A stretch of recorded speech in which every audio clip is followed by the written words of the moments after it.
Vous les voyez dans les boîtes de nuit. Ils s'en foutent. Le plan de Dieu, ça ne les intéresse pas. Prier, ce n'est pas important. Vous les voyez suivre les gens mauvais. Dès qu'il y a des sorciers quelque part, ils courent là. Les sorciers, la compagnie des sorciers leur plaît plus. Les mauvais camarades, ils ont le désir des mauvais camarades. Ils sont désobéissants. Ils sont dirigés par le mal spirituel. Ils sont l'objet de la colère de Dieu. Le péché, c'est très vague. Le péché est tellement vague chez Jésus. Ils marchent dans le péché naturellement. Ils peuvent tuer quelqu'un, ils s'en foutent, ils peuvent prendre la drogue, ils s'en foutent, ils peuvent voler, ils s'en foutent. C'est ça la vieille nature. Et ces gens-là sont destinés à l'enfer. C'est ce que Dieu dit. Mais quand nous venons à Dieu, que nous avons la nouvelle naissance, nous sommes unis à Christ. Nous sommes vivants. Même si notre vieille nature parfois vient, le diable prend les pensées pour dire fais ça, il y a des tentations. Dieu vient à notre secours pour nous protéger. Et quand il y a quelque chose qui se passe, nous confessons immédiatement et Dieu nous relève. Amen. Amen. Nous sommes vivants et vous voyez, le vrai chrétien est obéissant. Il ne banalise pas les lois de Dieu. C'est là qu'on voit le vrai chrétien. Il ne banalise pas les lois. Ceux qui banalisent les lois de Dieu, ils peuvent faire l'adultère, la fornication, le sexe comme ils veulent. Ce ne sont pas des gens qui sont obéissants à la loi de Dieu. Alors, ceux qui sont unis à Christ sont vivants, obéissants, ils règnent avec Jésus sur le mal spirituel. Ils sont l'objet de l'affection de Dieu. Vous savez, ils connaissent le péché. C'est des porcs changés en brebis. Vous voyez le porc, vous ne voyez pas ici. En Afrique, je vois les porcs dans la rue, les moutons dans la rue. Quand il pleut, déjà chez nous, on jette les ordures devant les maisons. Et quand il pleut, ça fait la boue. Vous voyez les porcs, messieurs, avec leur petit, tout un groupe de porcs. Ils se lavent dans la boue. Ils sont heureux dedans, ils grognent, ils sont contents, ils sont heureux. Mais vous voyez les brebis qui vont au bord, quand leurs pieds touchent la boue, ils secouent, ils fuient la boue. Ça, c'est ceux qui sont des brebis. Ils ont horreur du péché. Ils savent que le péché fait du mal à Dieu. Et il ne fait pas ce qui fait mal à Dieu. Ils aiment leur mari, ils aiment leur femme. Bien sûr, le mariage, je le dis toujours, nous avons des pointes. Et le mariage, c'est pour arrondir les pointes des deux côtés, de l'homme et de la femme. Ce n'est pas seulement la femme qui doit abandonner les choses et être soumise comme un esclave. Dieu n'a pas fait des esclaves, c'est le diable. Si vous dominez votre femme ou si vous dominez votre mari, ce n'est pas la nouvelle naissance. Vous savez, j'ai dit dimanche passé que Jésus devient le Seigneur sur le trône de notre cœur et il détrône tous les, même les conjoints violents, il les détrône. Vous savez ça? Ah oui, oui. Si vous êtes violent contre votre mari ou le mari est violent contre la femme, Dieu, il vous a déjà détrôné. Si il y a un qui a la nouvelle naissance, ça console ceux qui ont leurs conjoints qui sont violents. Sachez, si votre mari est violent, votre femme est violente, la maison vous domine, vous savez qu'il est détrôné parce que Jésus seul est sur le trône de votre cœur. Il détrône tout. Il ne veut personne vous dominer. La domination de Dieu, pas de Dieu. Le mariage est coopération pour la gloire de Dieu. Si j'ai un caractère qui ne va pas, ça va piquer mon mari et il va dire hey, ça va pas, hein? Il va vous fêter. Je vais dire pourquoi il vous fête? Ah, c'est ton caractère qui pique. Alors, je dois arrondir, je dois laisser ça. Si lui, il a un caractère qui me pique, c'est pas que moi je dois arrondir en tant que femme et lui, il pique toujours. Ça, c'est diabolique. Ça, c'est pas la nouvelle naissance. Ça ne vient pas de Dieu, ça. J'ai écrit un livre sur le mariage. Il faut que les pasteurs, même les apôtres, il faut qu'ils voient, il faut qu'ils lisent C'est quoi un mariage? Parce que c'est l'Église qui doit faire descendre la gloire du mariage sur la terre. Quand lui, il fait quelque chose qui ne va pas, je lui dis non, je ne suis pas d'accord. C'est ça le mariage. C'est vrai qu'il est la tête. Je suis soumise. Mais je suis le cou aussi. Amen. Les gens qui disent, ça c'est des dictateurs. Le couple se complète. Le couple c'est l'amour.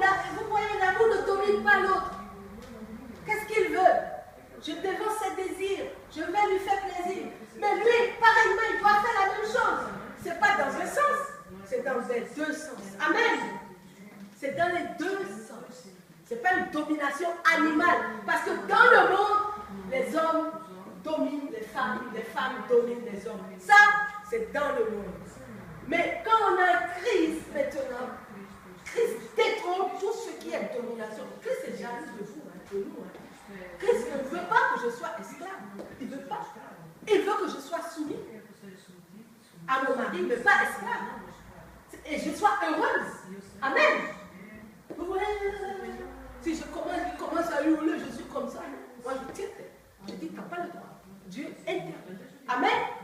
Vous devez lever votre tête. Ne vous laissez pas dominer. Ça ne vient pas de Dieu. Dieu ne vous a pas créé pour vivre dans la peur et courber les chines devant quelqu'un. Non. Dieu refuse ça. Ça, c'est faux. Quelqu'un qui est violent, il faut dire directement la violence vient de Satan. Ça ne vient pas de Dieu. Vous devez être heureux dans votre maison. Vous devez être joyeux dans votre maison. Et les enfants, c'est pareil. Les enfants ne doivent pas avoir peur de leurs enfants, de leurs parents. Si par exemple, les parents sont violents envers les enfants, c'est très mauvais. C'est très mauvais. La domination est très mauvaise. On doit laisser les enfants libres. Ils doivent voir. On doit être ferme. On doit dire le péché, on n'est pas d'accord. Si on est ferme, un enfant fait ce qu'il veut, il n'y a rien. Devant Dieu, vous êtes purs. Mais nous devons aimer les enfants. Nous devons les aimer, leur donner les exemples. Et être ferme en même temps. Je ne veux pas que tu fais ça. Je ne veux pas que tu fais ça. Il faut leur résister. Mais les aimer comme Christ nous a aimés. Amen.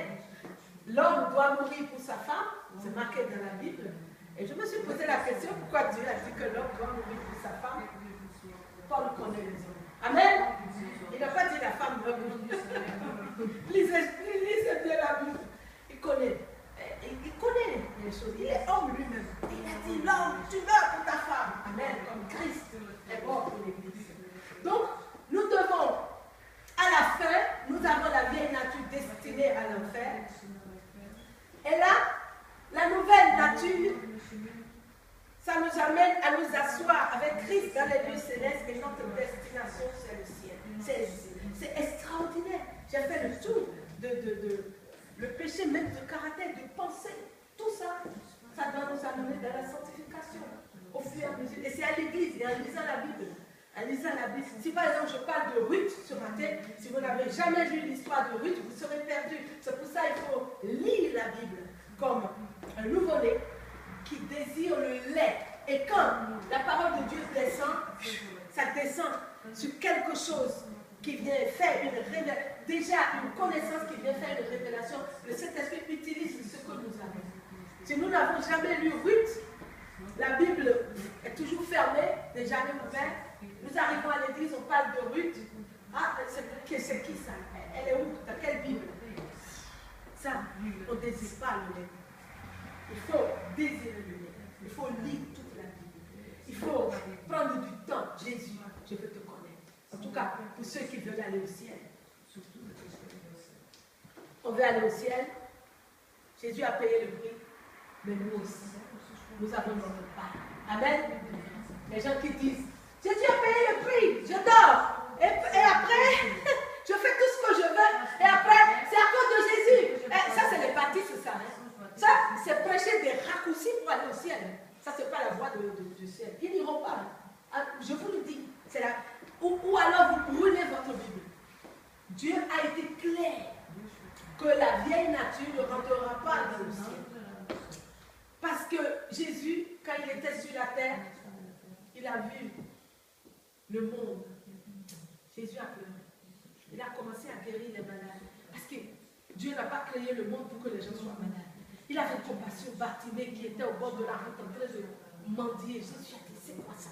Et c'est arrêté. Vous voyez la religion par les pharisiens, les sadducéens, leur religion de l'époque, qui dit Abraham, qui dit Moïse, ils ne peuvent pas guérir Bartimée parce qu'ils n'ont pas de relation avec Dieu.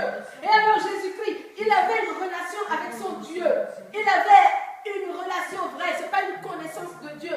Il s'est arrêté, la compassion touche son cœur, parce que celui qui est né de nouveau, la compassion de l'autre touche son cœur, l'a fait arrêter.